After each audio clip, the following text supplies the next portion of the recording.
ተኸታተልቲ ነዝዕለት ዝበልናዮ ሓድሽ ዜና ንፍጻመታትን ሒዝና ቀሪብና ኣለና ክትከታተሉ ብኽብሪ ንዕድል።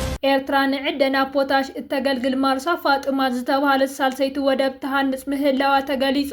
ኤርትራ ኣብ ጎኒ እተን ዝጸንሓ ክልተ ዓበይቲ ወደባታ ሳልሰይቲ ወደብ ኣብ ምህናጥ ትርከብ ከም ዘላ ምንጭታት ሓቢሮም። እዛ ማርሳ ፋጥማ ብዝብል ስያመ ትስራሕ ዘላ ሓዳስ ወደብ ነዚ ዓብዪ ትጽቢት ዝግበረሉ ዘሎ መዓድን ፖታሽ ንምግልጋል ተባሂላ ትህነጽ ምህላዋ ተገሊጹ። ኤርትራ ብዘለዋ ኣዝዩ ሰፊሕ ገማግም ቀይሕ ባሕሪ ካብቲ ክሳብ ሕጂ እትጥቀበሉ ዘላ ክልተ ወደባት ንላዕሊ ክህልዋ ከም ዝኽእል ብዝተፈላለዩ ወገናት ክግለጽ ጸኒሑ እዩ። ኣብዚ እዋን ግን ኣብ ልዕሊ ወደብ ምጽዋዕን ወደብ ዓሰብን ወደብ ማርሳ ፋጥማ ከም ሳልሰይቲ ዓባይ ወደብ ኮይና ትምስረት ከም ዘላ እቶም ምንጭታት ኣረጋጊጾም። ዕላማ ምህናጽ ናይታ ወደብ ብቐንዲ ምስ ኢኮኖምያዊ ምዕባለታትን ልምዓት መኣድናትን ዝተኣሳሰረ እዩ። ብፍላይ ድማ ነቲ ኣብ ኤርትራ ብስፍሓት ክካየድ ትልሚ ተተሓሒዙሉ ዘሎ ናይ ፖታሽ ዕደና ብቐሊሉ ናብ ዕዳጋ ዓለም ንምልኣኽን ንምግልጋልን ዓሊሙ ዝተሰረተት ምዃና ተገሊጹ ኣሎ። ብተወሳኺ እዚ ምህናጽ ሓዳስ ወደብ ምስቲ ኣብ ዝቐረባ እዋን ኣብ መንጎ ኤርትራን ግብፅን እናዓበየ ዝመጽእ ዘሎ ዝምድናታት ብፍላይ ድማ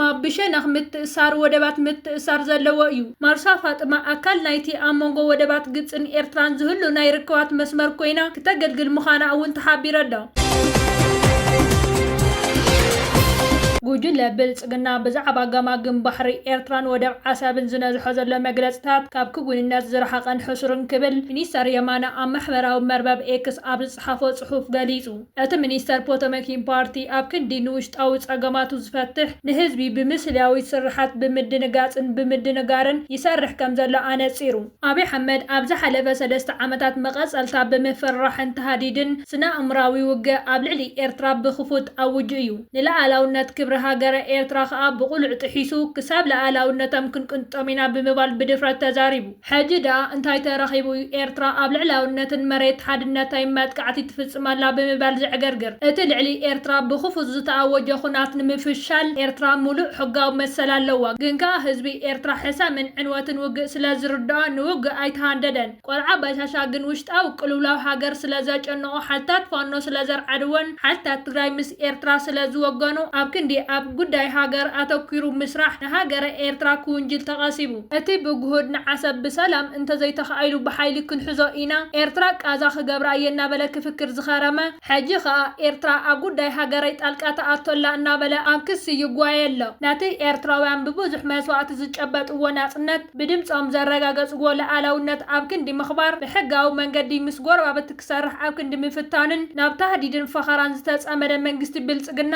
ንኤርትራ ዕላማ ምግባር መቐጸልታ ምህደሚ ውሽጣዊ ጸገማቱ ገይርዎ ይርከብ። ሚኒስተር የማነ ነቲ ብጌታቸው ረዳን ሬድዋን ሁሴንን ዝቐረበ ጽሑፍ ነቲ ኣብ ኢትዮጵያ ዝነበረ ናይ ኩናት ታሪክ ዘዛብዕ ንሓቂ ዝቐረበ ፕሮፓጋንዳ ምዃኑ ወሲኹ ገሊጹ። እቲ ብዕለት 11 ሰነ 2026 ኣብ ኣልጀዚራ ዝወፅእ ዓንቀጽ ነቲ ሓቀኛ ታሪክ ብምጥምዛዝን ንህዝቢ ንምድንጋር ዝተመሃዘ ቲያትር ዛንታ ምዃኑ ሓቢሩ።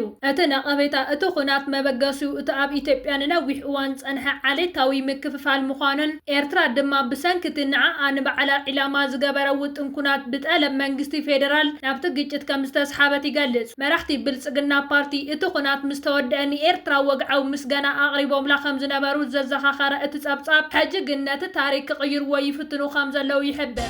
ዝኸበርኩም ተዓዘብትና ንሕጂ ዝበልናዮም ዜናታት ኣዛዚምና ኣለና። ኣብ ዘለኹም ሰናይ ግዜ እንዳተመነና ኣብ ዘቕፅል ቪድዮታት ክበጽሓኩም ሳብስክራይብ ዘይገበርኩም ሳብስክራይብ ክትገብሩ ብኸብሪ ንዕድል።